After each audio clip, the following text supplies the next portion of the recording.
chords that you'll need to know for the song, then I'll explain the strumming pattern in detail, and then we play along with the backing track. So the song is in E minor, and I'll be showing you both open chords and bar chords. So if you're playing open chords, you would need to know E minor here, you would need to know D major, you would need to know A minor, you would also need to know B minor, which you could play here with just the first 4 strings. If you can play a bar chord, that would be great. You also need to know B7th, which you could play over here. If you find this difficult to play, you could play it over here. I'm playing all of the first 5 strings. If you want, you can mute the first string and just play strings 5, 4, 3 and 2. This is B7. You would also need to know 3 major 7th chords. G major 7th, which can be played here. D major 7th over here. And A major 7th, which will be playing over here. If you're not able to play these major 7th chords, you could substitute them with the regular major chords, but it would be nice if you could play them.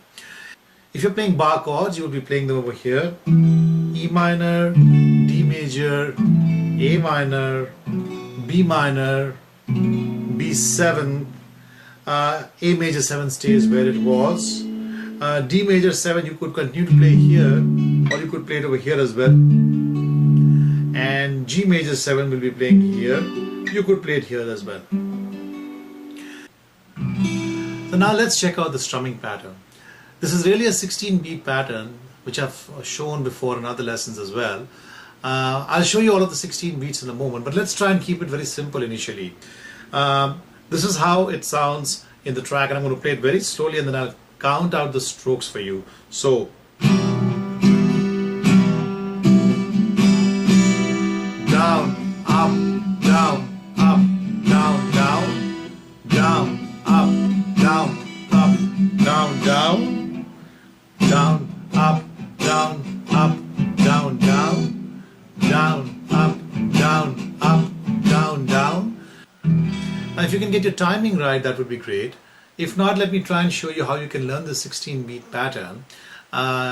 First we're going to try and play the 16 strokes down and up, 8 strokes down and up alternating without putting stress on any of the strokes. So let's say you're playing E minor, it would be something like this.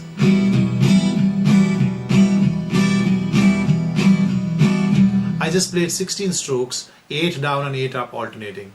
So now what we're going to do is we're going to put more stress on stroke 1, which is a down stroke. So let's see how it sounds.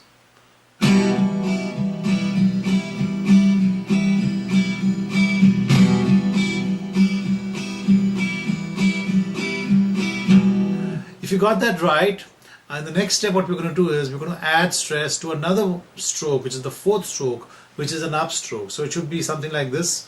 Try playing along with me.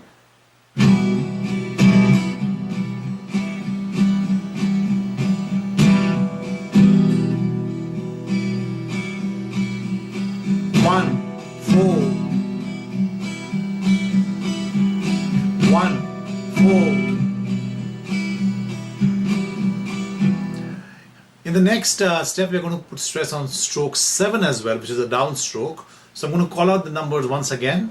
1, 4, 7. 1, 4, 7.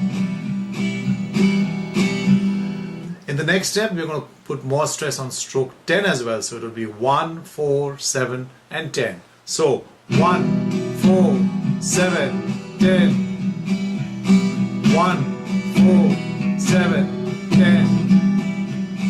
1, 4, 7, 10. And then we're going to put more stress on strokes 13 and 15 as well. So 1, 4, 7, 10, 13 and 15. So 1, 4, 7, 10, 13, 15. 1, 4, 7, 10, 13, 15. And if we increase the speed of our pattern right now, you will see it will come close to the original. So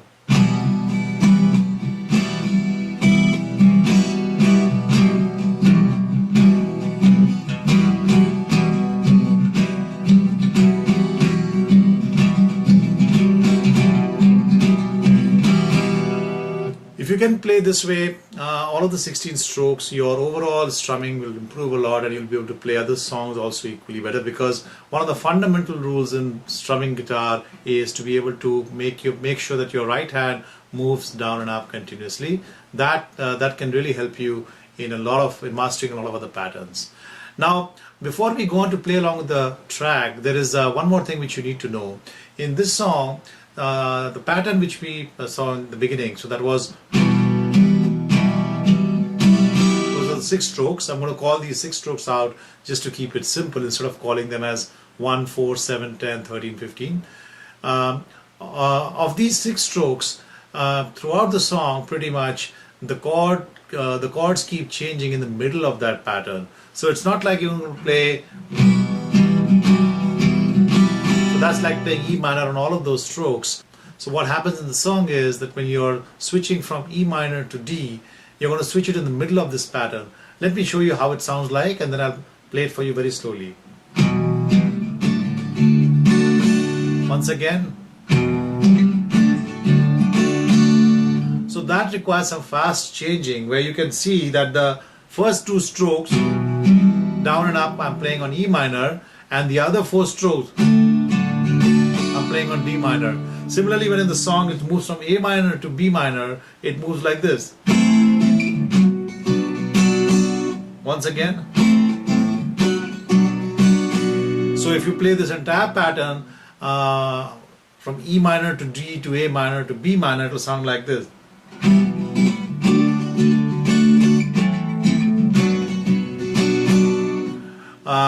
In the song, there are two progressions which have been used most of the time. One is the movement from E minor to D to A minor to B minor, but they've also used E minor to D to A minor to B7, which you could play here or you could play over here. So it will sound like this.